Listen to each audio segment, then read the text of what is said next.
Halo anak-anak hebat, mari kita belajar. Hari ini kita akan belajar pembelajaran kelas 4, yaitu tema 1, indahnya kebersamaan. Materi kita hari ini, gagasan pokok dan gagasan pendukung, keberagaman, dan bunyi.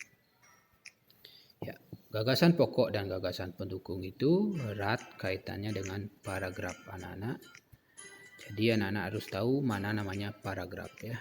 Kita coba amati teks pawai budaya yang ada di samping anak-anak.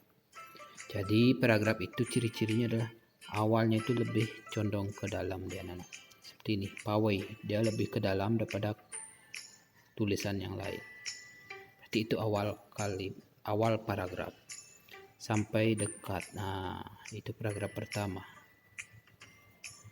Yang ini lagi dia condong ke dalam, berarti itu awal paragraf kedua sampai menarik. Berarti dua paragraf anak-anak. Ini juga condong sampai dipadukan. Paragraf ketiga. Ini juga condong anak-anak sampai dipelajari. Paragraf keempat. Ini juga condong Udin sampai mengagumkan. Paragraf kelima. Jadi teks pawai budaya ini terdiri dari 5 paragraf. Ya. Paragraf, dalam sebuah paragraf itu ada gagasan pokok dan gagasan pendukung. Gagasan pokok itu adalah ide utama yang dibahas dalam suatu bacaan, dapat berupa kalimat inti atau berupa pokok paragraf. Gagasan pokok biasanya berada di awal paragraf, tengah paragraf, dan akhir paragraf. Di mana itu bisa ya, bisa di awal, bisa di tengah, bisa di akhir. Gagasan pendukung adalah uraian atau tambahan informasi untuk gagasan pokok.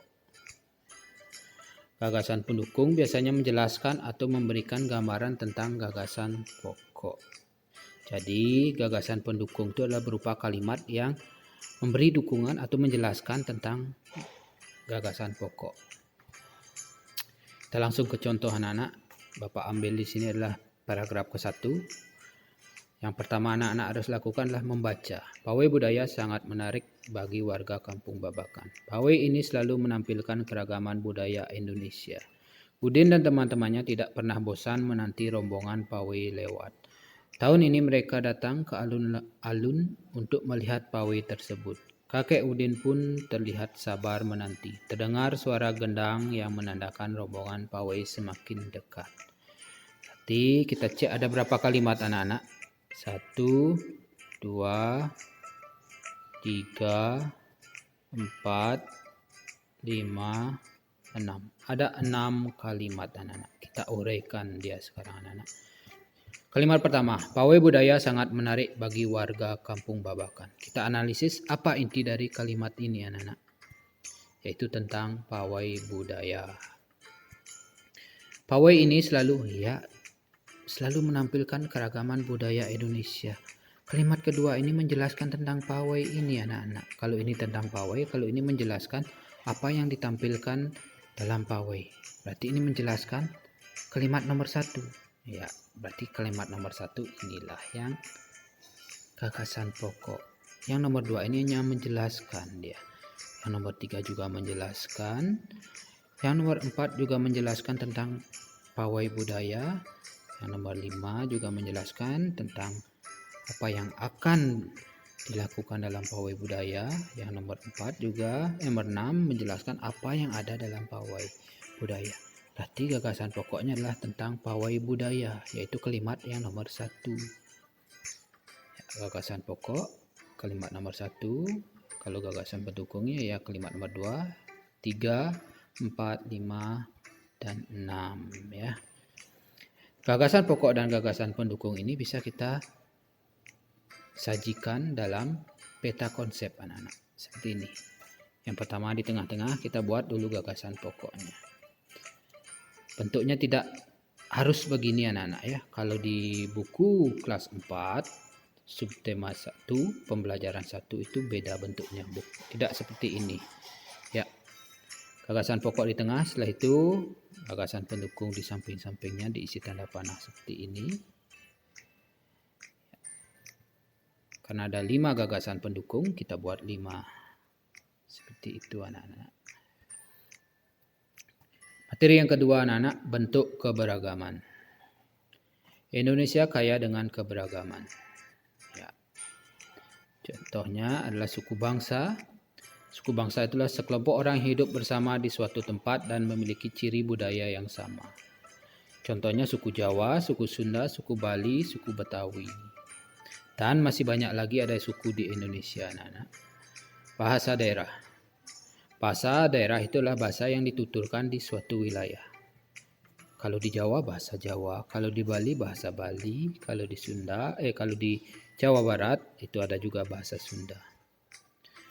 Yang ketiga, keberagaman yang ketiga itulah pakaian daerah, pakaian yang mencerminkan identitas suatu daerah. Contohnya, baju kurung dari Papua, kebaya Sunda dari Sunda atau Jawa Barat, baju payas agung itu dari Bali. Dan masih banyak lagi tentang pakaian daerah yang ada di Indonesia. Yang selanjutnya adalah keberagaman rumah adat. Rumah tradisional. Rumah adat adalah rumah tradisional yang dibangun dengan memperhatikan corak kebudayaan. Contohnya rumah gadang anak-anak. Rumah gadang Sumatera Barat. Rumah joglo Yogyakarta. Rumah Honai Papua. Dan gapura Candi Bentar Bali ya. Indonesia kaya dengan keberagaman yang selanjutnya adalah tarian daerah. Tarian yang mencerminkan identitas suatu daerah. Contohnya, tari merak Jawa Barat, tari kecak Bali, tari saman itu Aceh. Ya, kalau di Bali banyak ya, selain kecak ada legong, pendet, banyak lagi anak-anak.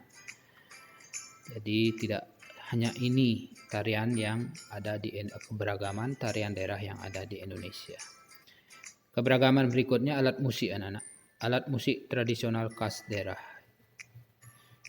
Yang pertama itu adalah angklung, saluang, kecapi, kendang, dan tipa. Ya, itu beberapa contoh ya anak-anak. Yang lain masih ada banyak lagi alat musik daerah yang ada di Indonesia. Keberagaman Indonesia ini yang ada di Indonesia ini harus kita hargai anak-anak. Menghargai perbedaan keberagaman ya. Itu yang dengan cara hidup rukun antar teman anak-anak. Antar teman, antar tetangga, dengan orang lain yang berbeda agama, beda suku. Saling menghormati dengan teman yang berbeda, baik itu berbeda agama, berbeda suku, berbeda warna kulit pun itu anak-anak harus saling menghormati. Tidak boleh saling mengejek ya. Mengajak bermain belajar dengan siapa saja anak-anak tanpa membeda-bedakan teman. Saling bekerja sama dan bergotong royong. Dan masih banyak lagi cara menghargai perbedaan yang ada di Indonesia ini anak-anak. Materi selanjutnya bunyi anak-anak. Indonesia kaya dengan alat musik tradisional yang cara memainkannya berbeda-beda anak. Seperti angklung, saluang, kecapi, kendang, dan tipa. Ini cara memainkannya berbeda-beda anak-anak. Setelah dimainkan semua alat musik itu akan bergetar. Getaran itulah yang menghasilkan bunyi anak-anak. Jadi kayak angklung kalau dimainkan itu dengan cara digoyang dia akan bergetar. Dari getaran itulah menimbulkan bunyi. Ya. Alat musik saluang itu daerahnya adalah Sumatera Barat. Alat musik daerah Sumatera Barat. Cara memainkan ditiup. Cara menghasilkan bunyi saluang ini cara menghasilkan bunyinya adalah ditiup sehingga menimbulkan getaran dalam suling atau dalam saluang ya anak-anak ya. Getaran itulah yang menghasilkan bunyi. Jadi coba anak-anak pukul sendok kita pegang sendoknya, pasti sendoknya itu bergetar. Getaran itulah yang nanti akan ke udara akan sampai ke telinga kita. Jadi anak-anak, segala macam bentuk bunyi itu berasal dari benda bergetar. Ya. Getaran tersebut menimbulkan gelombang bunyi di udara sekitar. Ya. Gelombang bunyi itulah yang nanti akan sampai ke telinga kita anak-anak. Makanya kita bisa mendengar bunyi itu. Benda-benda yang bergetar dan menghasilkan bunyi itu disebut sumber bunyi.